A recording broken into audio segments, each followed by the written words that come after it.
Country's Prime Minister Benjamin Netanyahu. A Secretary of State apparently disregarding strict ministerial procedure, holding meetings arranged outside the usual channels with no British government officials present. When reports of her August meetings emerged last week, Priti Patel initially claimed the Foreign Office did know in advance about her visit. On Monday, she corrected the record, admitting 12 separate meetings and that the FCO only became aware of her trip while it was underway.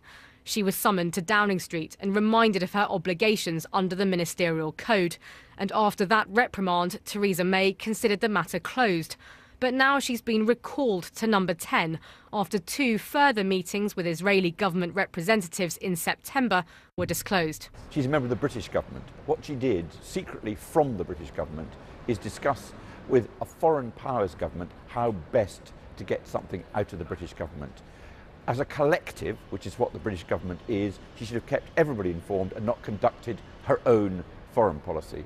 After Priti Patel returned from her August trip, unknown to Theresa May until yesterday, she proposed sending taxpayers' money to the Israeli army to treat wounded Syrian refugees. A controversial suggestion in a part of the world fraught with political sensitivities. These are bear traps for politicians if you depart one iota from the agreed government position. There is a reason why government positions are resolved with collective discussion very carefully about what the implications are of any departure from a government position, and she was getting herself into danger. That danger has not passed. She's been recalled from official business in East Africa at Downing Street's request. At the start of the week, Theresa May said she'd accepted Priti Patel's apology for the way she'd handled her visit to Israel and would look at tightening the ministerial code. But now it appears the International Development Secretary didn't reveal to the Prime Minister the true extent of her freelance diplomacy. Priti Patel's fate now seems clear. Theresa May could be facing her second cabinet departure in a week, another blow for her fragile government. Leila Nathu, BBC News, Westminster.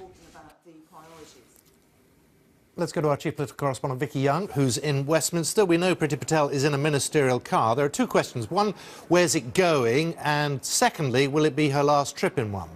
Yeah, well, we don't know where it's going exactly, but we do understand that Theresa May will meet Priti Patel face-to-face at some point this afternoon. Now, we don't know where that will take place. I'm sure one thing, she won't make her walk up Downing Street in front of all of the cameras. But, of course, for Priti Patel, that must have been a pretty long and lonely journey home. The suggestion that she hasn't been totally open about the full extent of her meetings with Israeli officials after she was given what many people see as a very, very big and generous second chance. So on Monday she met the Prime Minister, they had a meeting, and I think we can probably assume that Theresa May said, I want assurances that there is nothing else that's going to come out. But it does appear that there might be other meetings, at least one in September, which Downing Street were not aware of.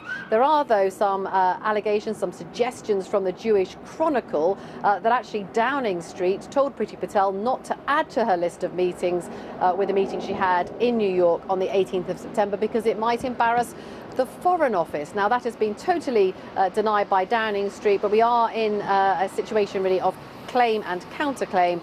And I'm sure part of what Theresa May will need to do this afternoon is to, yet again, try and clarify what exactly has gone on.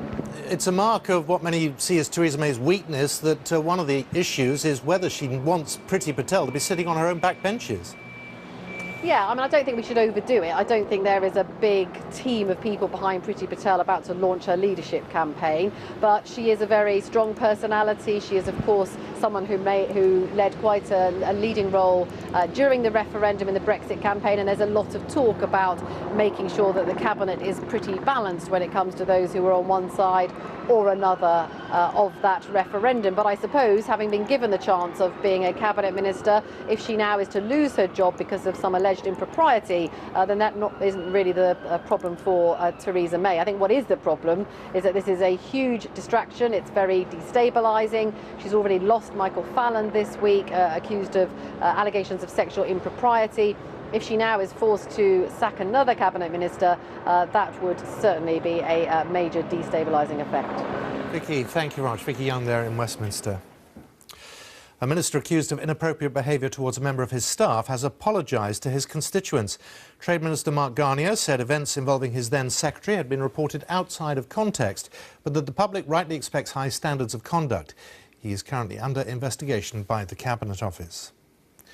The head of the NHS in England, Simon Stevens, has warned that the budget for the health service next year is well short of what's needed.